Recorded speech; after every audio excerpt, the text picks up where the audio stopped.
Kênh Alo Trà Vinh xin chào các bạn. Hôm nay thì mình sẽ làm bì cuốn chai nha. Một món chai mà mình thấy ai cũng đều thích ăn, vừa dễ ăn nè, dù là mình ăn chay hay là ăn mặn gì ăn cũng đều thích hợp luôn. Một món bì cuốn hay là bún bì. Thì bây giờ mời các bạn mình cùng vào bếp để thực hiện nha. Ở đây đầu tiên mình chuẩn bị khoai lang. Phần khoai lang này thì tùy các bạn. Ở đây thì mình dùng 3 loại luôn á, cho nó đủ 3 màu cho nó đẹp. Nửa ký khoai lang đã gọt vỏ. Bên đây một cái củ sắn vừa vừa thôi ha, mình cũng gọt hết phần vỏ luôn. Tàu hũ thì mình mua cái loại chiên sẵn 5 miếng.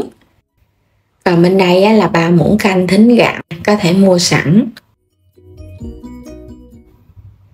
Trước hết thì mình sẽ xắt cái củ sắn ra. Củ sắn thì không có cần phải xắt cho nó mỏng quá, mình xắt vừa vừa thôi vậy nè, để một chút nữa mình đem đi chiên. Tiếp theo là mình bào sợi cái khoai lang. Đây là khoai lang màu cam nè, đủ 3 màu luôn á. Mỗi một loại khoai thì nó có tinh bột khác nhau ha, mình trộn đều lại luôn. Chút nữa mình chiên lên, nó ngọt ngon và thơm nữa. Đây, mình bào xong rồi nè, nhìn đẹp quá ha, 3 màu trộn lẫn với nhau á. Rồi, để một bên đi ha, cho nó khô ráo. Các bạn đừng có cho nó ướt nước nha, cho nó ướt nước một chút nữa mình chiên nó lâu vàng lắm á. Chiên tàu hũ trước ha. Tàu hũ này mua đã chiên sẵn rồi, nhưng mà mình phải chiên lại cho nó giòn ở bên ngoài á, cũng là cho nó chín thêm. Người ta chiên thì chỉ là chiên sơ thôi à. Còn nếu các bạn mua tàu hũ trắng về mình chiên cũng được nữa. Tiếp theo là thả cái phần củ sắn vô mình chiên luôn. Chiên cho củ sắn nó vàng hai mặt cũng như là nó chín ở bên trong. Thì mình chiên lửa vừa thôi ha, để thôi nó bị khét á. Rồi các bạn cứ để yên mình chiên cho nó vàng rồi mình trở bề. Chiên được hồi thì củ sắn nó vàng đều hai mặt vậy nè. Cho nó vàng đều, nó chín hai mặt. Chín đều rồi thì các bạn vớt nó lên nha. Phải mình để lửa nhỏ vừa vậy nè, nó mới chín kịp ở bên trong. Không thôi là nó chín áp ở bên ngoài mà ở trong củ sắn nó chưa kịp chín thì nó cũng không ngon. Vớt lên hết rồi để cho nó ráo dầu. Tiếp theo mình thả khoai lang vô chiên. Khoai lang thì các bạn thả vô từ từ thôi ha. Mình chiên chút bắt đầu nó vàng nó chín vậy nè. Lúc này thì nó giòn rụm luôn. Mà nó tụ thành những cái cục nhỏ nhỏ vậy nè. Rồi cũng vớt nó lên rồi để cho nó ráo dầu. Khoai lang chiên lên nó thơm lắm. Thả vô tiếp. Nửa ký này là mình chia ra làm 4 phần để chiên á. Chiên từ từ vậy nè nó mới chín đều. Phần khoai đã chiên xong hết rồi, các bạn cho hết vô trong cái thau lớn. Giòn rụm luôn á. Củ sắn thì đợi cho nó nguội bớt, các bạn sẽ xắt sợi nhỏ nhỏ. Xắt cho nó đều á, để chút nữa mình trộn chung với khoai lang á. Nó sẽ đều và nó ngon hơn. Tàu hũ mình cũng xắt sợi ra nhỏ nhỏ luôn nha. Chiên nó vàng đều vậy nè, nhìn nó ngon quá. Chấm với tương ớt cũng hấp dẫn nữa. Sắc xong rồi để vô thau luôn. Mình sẽ bóp sơ cái phần khoai lang này ha. Nó giòn á, các bạn bóp sơ nó cho nó nhỏ ra. Tại vì hồi nãy lúc mình chiên nó bị đóng lại thành cục á. Mình bóp nó ra vậy nè. Cho nó đều, một chút nữa mình trộn đều hơn. Củ sắn nó cũng ngọt nè, mà khoai lang nó cũng ngọt nè, và nó giòn rụm nữa. Cái độ ngọt tự nhiên thì mình làm nó sẽ ngon.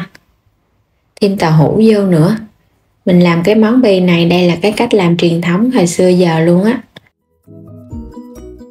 Mình thêm vào trong này muỗng canh đường.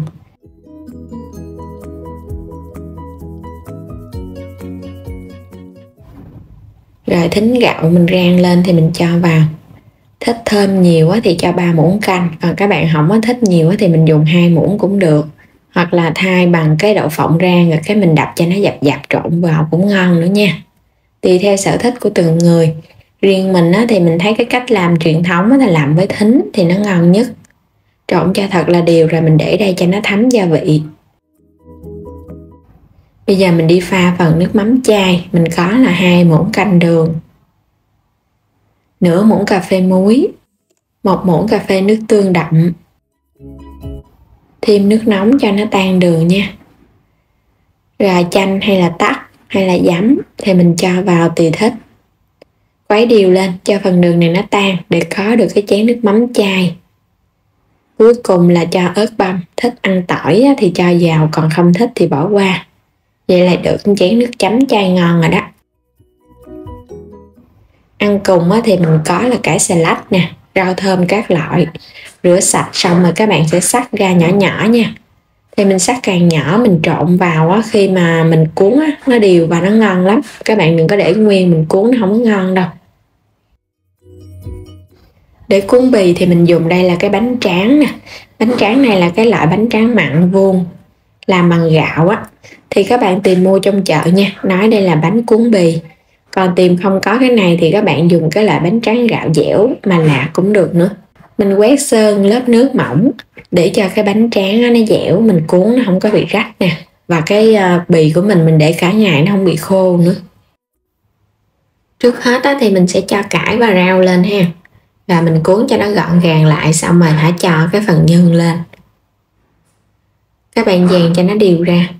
Rồi túm lại, mình dùng 2 miếng bánh tráng nhập lại cho nó dày để cuốn nó không có bị bể. Rồi cuộn lại, cuộn đến đâu thì có bánh tráng dư các bạn sẽ lắp nó lại đến đó nha. Làm vậy thì cái chiếc bì của mình nó gọn gàng, nhìn nó đẹp và nó đều hơn. Và nhớ cuộn cho nó chặt tay. Vậy là xong rồi nè. Các bạn làm lần lượt nha cho đến hết bì. Mình cuộn xong rồi nè, các bạn được bao nhiêu đây nè, rất là nhiều ha.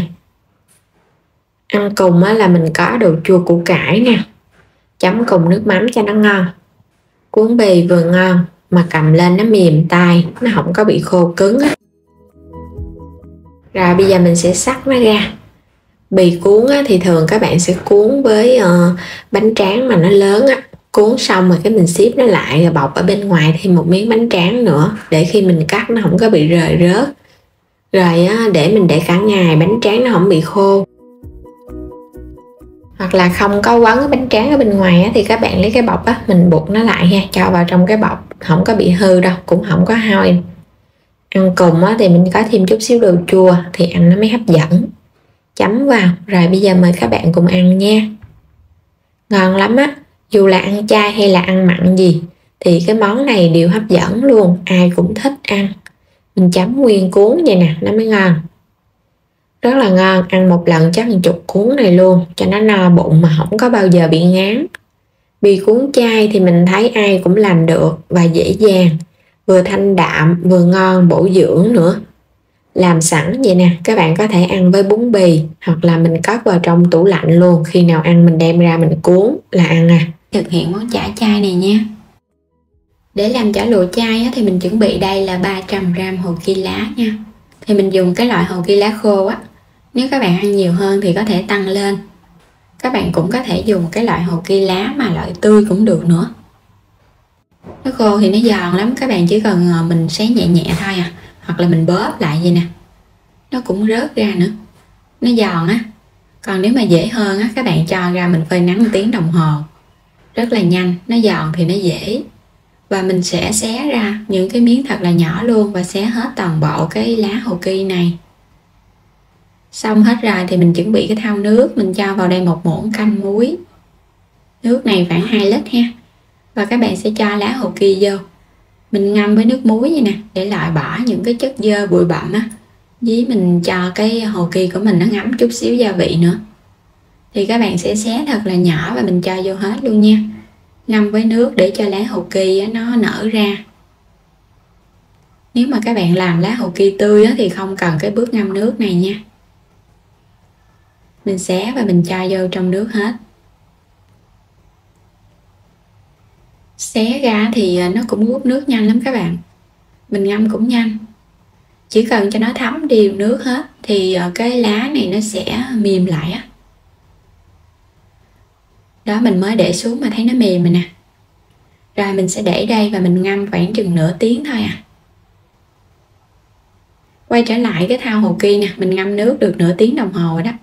Bây giờ các bạn thấy nó mềm ra nè. Không có cần ngâm lâu đâu, mình chỉ cần ngâm cho nó mềm là được Rồi bây giờ thì mình sẽ vớt lên hết luôn. cho nó ráo cái nước muối này. Các bạn sẽ cho trở lại nước sạch mình rửa nha. Rửa cho nó sạch hết cái chất bụi bặm hồi nãy mà mình ngâm á. Rồi cái mình vắt cho nó khô lại. Vắt vậy á, thì nó cũng ra bớt cái phần nước muối hồi nãy nữa.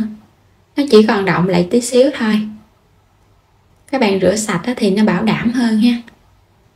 Xong rồi mình cho vào cái gỗ nè. Thì mình vắt cũng không có khô lắm đâu. Rồi mình cho vào trong chảo khoảng chừng 3 muỗng canh dầu ăn. Các bạn sẽ cho hành tím vô, mình phi thơm. Cũng có nhiều người á, ăn chay thì không có dùng hành tỏi, nhưng đối với mình á, thì không có dùng thịt cá là được rồi. Còn gia vị á, thì mình phải cho vô để thơm hơn. Xào cho nó săn thơm. Như vậy là được rồi nè. Mình sẽ cho hết toàn bộ cái hồ kỳ vô mình xào. Trong đồ chay á, các bạn không dùng tỏi, nhưng mà hành á, thì mình phải dùng á, để cho nó thơm. Thì mình xào cho nó săn thơm thì mình sẽ nêm vào đây khoảng chừng 1 muỗng canh đường, 1 muỗng cà phê bột ngọt, 1 muỗng cà phê muối. Tiêu hạt á, thì các bạn có thể rang lên cho nó thơm ha, rồi tiêu xay nữa. Rồi trộn đều lên. Gia vị này thì mình thấy nó vừa ăn luôn. Xong rồi các bạn sẽ xóc đều lên nha, để cho nó ngấm gia vị. Lúc này gia vị nó ngấm rồi nè, mình sẽ cho vào đây một chút xíu nước. Khoảng chừng nửa chén nước ha. Để cho cái lá hồ kỳ này nó chín đó các bạn. Không thôi nó không chín, nó khô lắm. Đậy nắp lại. Thì mình đậy nắp khoảng 5 phút. Mở nắp ra thì các bạn đảo đều lên. Lúc này á, hơi nó lên nhiều nè, hồ kỳ mình thấy nó cũng mềm ra. Vậy là được rồi đó. Mình sẽ tắt bếp. Rồi mình sẽ chuẩn bị cái túi ni lông này nè. Hoặc là các bạn quấn ở trong cái màng bọc hay là lá chuối. Nhưng mà mình thấy á, là đối với cái chả chai này làm bằng cái túi vậy nè là thông dụng nhất á. Bán ở ngoài chợ thì người ta cũng làm vậy nè. Mình cho vô và các bạn ép cho nó dẻ xuống ha. Dùng 2 chiếc đũa vậy nè, các bạn túm nó mình kéo xuống vậy nè để cho nó dẻ. Càng dẻ thì càng ngon. Xong rồi mình sẽ quấn nó lại nè. Các bạn sẽ cố định nó bằng cái cọng dây ni lông. Mình buộc chặt lại. Siết cái mối đầu ha. Rồi cái mình quấn giống như là gói bánh tét vậy đó. Thấy vậy là dễ nhất luôn á. Cái cách này nè. Các bạn buộc á, cái cọng dây nó được siết thì cái đòn chả của mình nó mới ngon. Và với cái lượng này thì mình chia ra làm 3 đòn. Thì đòn chả của mình cũng lớn ha. Nếu mà bé thì chắc khoảng 30.000 á. Rồi xong rồi nè các bạn. Mình đã làm xong hết 3 đòn chả lụa đó. Nhìn những cái đòn thấy cưng ha. Nó đều đặn. Nó uống nu à. Rồi bước cuối cùng là mình sẽ đem hấp chả nha. Mình hấp cho nó chín á, thì chả nó sẽ nở ra. Và khi để nguội nó dẻo lại. Cho vào trong sừng hấp.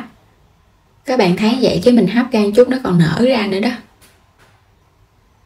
Rồi bây giờ thì mình sẽ hấp nha. Hấp cũng nhanh lắm, mình hấp nửa tiếng à. Sau nửa tiếng á, thì bây giờ chả nó chín rồi. Đây những cái đòn chả lụa của mình nè. Nó nở ra thêm. Và nhìn nó cũng ngon hơn. Hấp dẫn quá. Các bạn phải chờ cho nó nguội thiệt là nguội á, thì chả nó mới dẻ lại ăn mới ngon nha. Còn mới hấp ra nó còn nóng á, nó chưa có dẻ đâu. Ở đây là mình để được 2 tiếng rồi đó. Bây giờ thì mình sẽ cắt ra cho các bạn cùng xem nha. Đây bên trong rất là ngon nè. Mình cắt chả mà mình thấy nó có cái độ dẻo á. Và nó dẻ đòn chả thì chả nó mới thành công. Nó không có bị tơi rời ra. Còn nếu các bạn làm mà nó bị rời á, có nghĩa là chả chưa có chín. Nó chưa có đủ độ nở á. Mình thấy cái cách làm của mình rất là nhanh. Chỉ cần hấp nửa tiếng đồng hồ thôi à. Tại vì trong lúc xào á, mình có cho nước á. Thì chả nó cũng chín rồi. Và nhanh gọn nữa, không có cần phải luộc gì hết trơn á. Chả rất là ngon luôn nè. Nó dẻ. Và nhìn thấy nó trắng nữa. Hấp dẫn quá. Thì chả chay này rất là dễ ăn các bạn. Mình ăn không chơi, mình chấm muối tiêu cũng ngon nè. Hoặc là các bạn ăn với mì, hủ tiếu. Rất là thấm luôn. Mình thấy gia vị mình nêm vậy là vừa miệng. Nếu các bạn nào mà thích mặn nhạt á, thì trong cái lúc mà xào á, thì mình sẽ nêm nếm nha, xong rồi mình hả gói. Làm vậy á, thì vừa miệng mình hơn. Và đến đây thì mình chúc các bạn ngon miệng với món chả chai này nha. Đừng quên đăng ký kênh ủng hộ mình, chia sẻ các video của mình nữa. Xin chào tạm biệt và hẹn gặp lại ở video tiếp theo.